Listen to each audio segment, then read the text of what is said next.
ఎప్పుడైతే తెలుగులో ఈ పాన్ ఇండియా ట్రెండ్ తయారయ్యిందో అప్పటి నుంచి ఏ సినిమా ఎప్పుడు రిలీజ్ అవుతుందో తెలియదు. ఇంతకు ముందంటే రాజమౌళి సినిమాలు మాత్రమే పోస్ట్ పోన్ అయ్యేవి. ప్రెసెంట్ తెలుగులో టాప్ 6 హీరోస్ అయిన హీరోలందరి పరిస్థితి కూడా ఎలాగే ఏడుస్తుంది.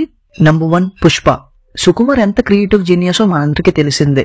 పుష్ప సినిమా ఏం పాన్ ఇండియా మూవీ కాదు, ఏదో ఫార్మాలిటీకి రిలీజ్ చేస్తున్నట్టుగా మిగతా లాంగ్వేజ్ లో రిలీజ్ చేశారు, కానీ వాళ్ళ మైండ్ లో అయితే పాన్ ఇండియా మూవీ అన్న ఇమేజే లేదు. పోతే ఎక్స్పెక్టేషన్స్ కి భిన్నంగా పుష్ప 2 రిలీజ్ అయిన ప్రతి లాంగ్వేజ్ లో కూడా సూపర్ డూపర్ గా హిట్ అయ్యింది. సో దాన్ని దృష్టిలో పెట్టుకుని పుష్ప 2 ని అన్ని విధాలుగా ఒక మంచి షేప్ లోకి తీసుకురాబోతున్నారు.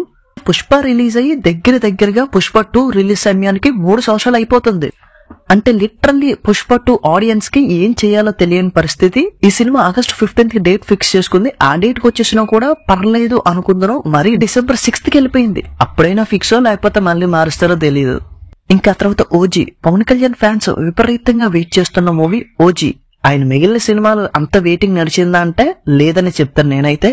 ఎందుకంటే 2-3 సంవత్సరాలుగా పవన్ కళ్యాణ్ చేస్తున్న సినిమాలు ఫ్యాన్స్ కూడా పెద్ద ఎక్సైట్మెంట్ కలిగించట్లేదు. బట్ ఎప్పుడైతే ఓజీ గ్లిమ్స్ రిలీజ్ అయిందో అప్పటి నుంచి ఈ సినిమా మీద విపరీతమైన ఎక్సైట్మెంట్ జనాల్లో కలిగింది. పోతే ఇది లోకల్ గా తీసుకున్న పెద్ద ఫరక్ పడదు నాకు తెలిసి. బట్ ఈ సినిమాను కూడా పాన్ ఇండియా లెవెల్లో గ్రాండ్ గా రిలీజ్ చేయబోతున్నారు. సో దానికి ఒక పర్ఫెక్ట్ డేట్ కావాలి. దానికోసం సినిమా టీం ఏ డేట్ పెడతాదో తెలియదు, ఎప్పుడు రిలీజ్ చేస్తుందో తెలియదు, అసలు ఈ ఇయర్ వస్తుందో రాదో కూడా తెలియదు. నాకు తెలిసి నెక్స్ట్ ఇయర్ సమ్మర్ కి వస్తుందేమో సినిమా. మరి ఈ మధ్యలో అయితే అసలు గ్యాపే లేదు. Number 3 game changer. Director Shankar 2 prestigious movies ని సైమల్టేనియస్ గా స్టార్ట్ చేయడం ఏంటో నాకు అర్థం కాలేదు. దట్టు భారతీయుడు 2 and 3 కూడా షూట్ అయిపోయిందంట, కానీ గేమ్ చేంజర్ సినిమా ఇంకా సాగుతూనే ఉంది. దానికి డైరెక్టర్ మాత్రమే సమస్య కాదు, మిగిలిన వాళ్ళు కూడా సమస్య అని అర్థమవుతుంది. బట్ ఈ సినిమా రిలీజ్ డేట్ పక్కన పెట్టండి, అసలు షూటింగ్ జరుగుతుందా లేదా, ఎప్పుడు అవుతుందో కూడా సరైన క్లారిటీ లేదు. రీసెంట్ గా అయితే 1 day షూట్ మాత్రమే ఉంది రామ్ చరణ్ కి. ఇంకో 10 days లో షూట్ కంప్లీట్ అయిపోద్దని చెప్పారు. ఎప్పుడో ఈ ఇయర్ స్టార్టింగ్ సంక్రాంతికి అన్నారు, డిసెంబర్ కు వచ్చే అవకాశాలు కనిపిస్తున్నాయి. అప్పుడు కూడా డౌటే, అప్పుడు కూడా దాటితే డైరెక్ట్ సమ్మర్ కి cinema. Next Rajamouli Mahesh Babu cinema. Rajamouli normal సినిమానే 1.5-2 సంవత్సరాలు తీస్తాడు. పాన్ ఇండియా సినిమా అంటే 3.5 నుంచి 4. ఇంకా పాన్ వరల్డ్ సినిమా అంటే చూసుకోండి, ఎప్పుడు షూటింగ్ వెళ్తుందో తెలియదు, ఎప్పుడు షూట్ అవుద్దో తెలియదు, రిలీజ్ డేట్ ఎన్ని మారుస్తారో తెలియదు, ఎప్పుడు రిలీజ్ అవుద్దో తెలియదు. నెక్స్ట్ కల్కి. ప్రభాస్ గురించి చెప్పక్కర్లేదు, ఆయన తీసిన ప్రతి సినిమా కూడా మినిమం 300 నుంచి 600 కోట్లు పెట్టి పడేస్తున్నారు. సో దానివల్ల ఆయన సినిమాలు ఎప్పుడు రిలీజ్ అవుతాయో చెప్పడం ఇంపాసిబుల్.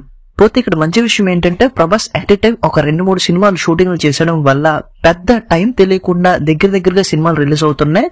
సో దానివల్ల కొద్దిగా బెటర్ అనిపించవచ్చు. బట్ కల్కి కూడా చాలా రిలీజ్ డేట్స్ మార్చుకున్న తర్వాతనే ఈ డేట్ ఫిక్స్ చేసుకుంది. ఇంకా ఫైనల్లీ దేవరా. RRR రిలీజ్ అయిన కొద్ది టైంలోనే కొరటాలతో ఎన్టీఆర్ మూవీ ఉంటుందని అనౌన్స్ చేయడం జరిగింది. పోతే సెట్స్ మీదకి వెళ్ళడానికి మాత్రం చాలా టైం తీసుకున్నారు. ఆల్మోస్ట్ 1.5 to 2 years తీసుకున్నారు. కొన్ని సెట్స్ మీదకి వెళ్ళిన తర్వాత కూడా ఫాస్ట్ గా షూట్ ఫినిష్ చేసుకుని థియేటర్స్ కి వచ్చారా అంటే లేదు. ఈ సినిమా ఎప్పుడో April 5th కి రిలీజ్ అవ్వాల్సింది. కొన్ని డేట్ ఇష్యూల వల్ల ఆ డేట్ కి రావడం కుదరలేదు.